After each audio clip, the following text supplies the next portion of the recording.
Hi, my name is Christoffer Winterkvist. I'm a Swedish macOS iOS developer living in Oslo, Norway, and I'm the creator and maintainer of Family Framework. It's a framework for iOS, iPad, tvOS, and macOS. I also work in a small consultancy firm called Think, located in the heart of Oslo.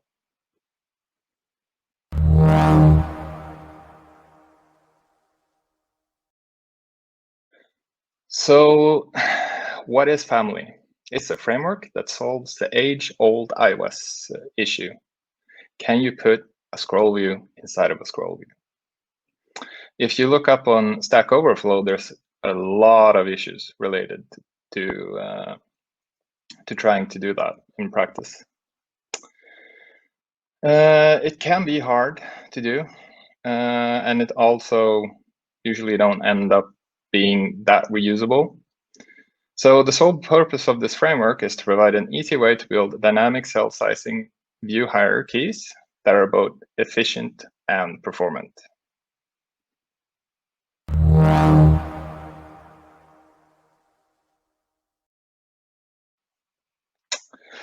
Well, anything really. Improving the documentation is always a good place to start. You can also go through some of the closed issues to see how people use this framework and what they try to build with it. But it would also be nice to have a look at the README to improve the instructions for how this is used. And if you're feeling very experimental, depending on your range and skill set, you can always look at one issue that I made regarding adapting Family into Swift UI. I think that could be really, really interesting. But anything goes, really.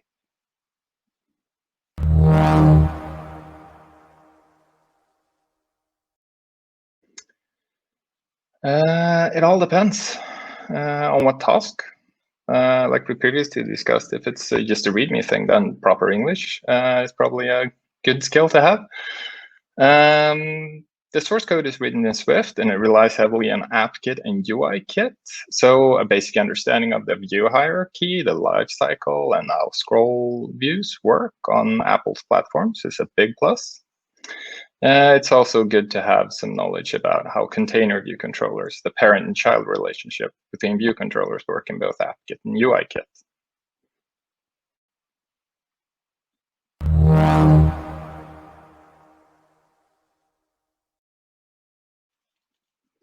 Well, the best place to start would probably just to go to the README.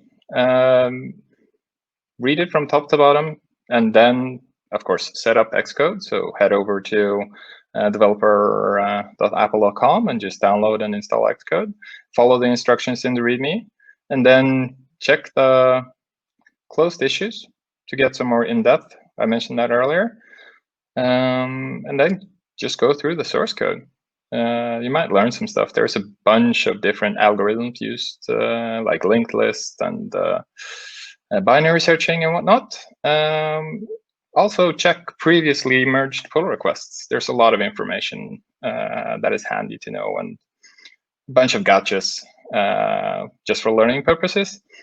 But before you make any issue or pull request, just remember that the description, it's always good to add a proper description in order for a good collaboration to occur. But if you run into any issues, you can just open an issue on GitHub, no pun intended, but I'm happy to help out and collaborate.